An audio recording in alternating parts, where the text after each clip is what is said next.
First off, we've got, and I should tell you the theme. The theme of our lightning round this year is achieving conservation wins through storytelling.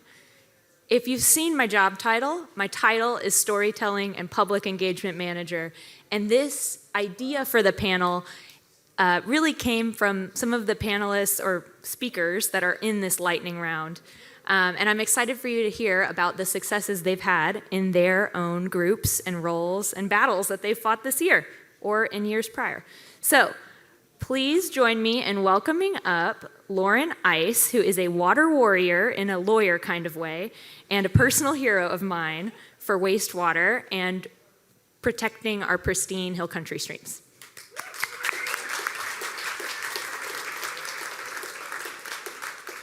And I've got your slides right here. Yeah, thanks. And here's the clicker.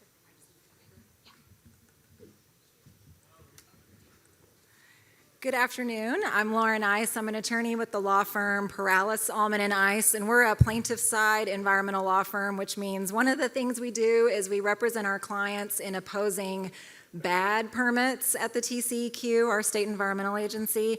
And one of those bad permits that we got to oppose in the last few years is the permit renewal that was sought by the city of Liberty Hill. And the city of Liberty Hill, for those of you who don't know, has a permit. They've had a permit for several years now that authorized them to discharge their treated wastewater effluent directly into the South San Gabriel River. And the South San Gabriel is a pristine stream. What folks mean when they say pristine stream is a stream that is like a lot of our hill country waterways, is naturally very, very low in nutrients like nitrogen or phosphorus, and also very, very sensitive to any small increase in nutrients like what you would get from wastewater effluent.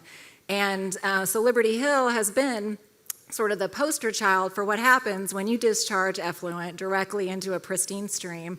This is what you get. And you guys have probably seen these photos that show these thick algae blooms that have been choking the river at and downstream of the city's outfall and for miles and miles downstream. And so this photo was actually taken by our client, Stephanie Ryder Morris.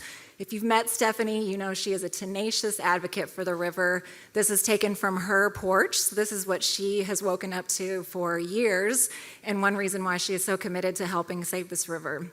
And I cannot overstate the importance of Stephanie's involvement in this case, in getting a hearing granted in the first place, because this was just a renewal of a permit that they already had. It was not a new permit, and it was not a permit amendment or a major modification. So the fact that it got a hearing at all was a really big achievement, and a huge part of that, I believe, is because Stephanie has been documenting the violations at the city's plant, the resulting degradation from the city's outfall, and their discharge through thousands and thousands of photos over the years. And those photos are what has told the story of what's happening in the South San Gabriel. So this photo, if you look at the top right, shows it's facing upstream, and the city's outfall is just in the top right. And so these are the kinds of algae blooms that are happening. This photo was taken just in the beginning of the case, or this was in the middle of the case, but we had dozens of these photos admitted into evidence, and along with using our scientific experts who were able to review the data, the scientific data and the water quality data, compare them to the conditions that we could visibly observe and that the TCEQ commissioners and our judges could not ignore, we're able to show what was happening in the river over time and under varying conditions. So if you see, this photo was taken in March of 2023, where we're well underway our second hearing, because we had to do this hearing twice as our commissioners, our TCEQ commissioners asked for more evidence. The pessimistic side of me, if you follow this at all, the pessimistic side of me thought the second hearing was really to give the city and to give the TCEQ staff a second bite at the apple, because they agreed with us on the first hearing that the permit that the city was seeking was not going to be protective of water quality. And there were a lot of issues in the hearing, but the big one that I think folks are most concerned with when we talk about pristine streams is total phosphorus. And what the city was asking for was a total phosphorus concentration of 0.15 milligrams per liter. We showed in the first hearing that that was not going to be protective, that this is what you were going to get, and the commissioners agreed with us. But then they sent it back for a second hearing and asked us for more evidence on what would be protective. So the optimistic side of me looked at that as an opportunity to get the lowest possible nutrient limit that we could get. And we used photos like this, more photos that Stephanie took to show that, if you remember, the last photo was taken in March of 2023. Then in April of 2023, we had a big rain event. So in the same location, you can see a lot of the algae was scoured out of the river, and we had a nice clear stream bed, what's a little bit more indicative of what a hill country stream should look like. And then 2 weeks later, Stephanie was out there taking photos almost every day.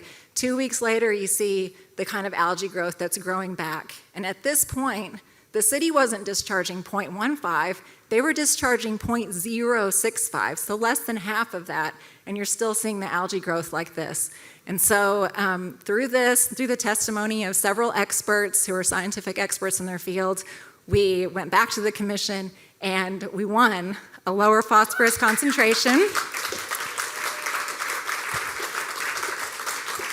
And so instead of 0.15, we got a total phosphorus limit of 0.02, which is now the lowest total phosphorus concentration in any TCEQ permit. It sets amazing precedent for the state, for other Central Texas streams, and it shows, that our state environmental agency is looking at the science, and that is really what is important when it comes to these kinds of permits. So thank you very much.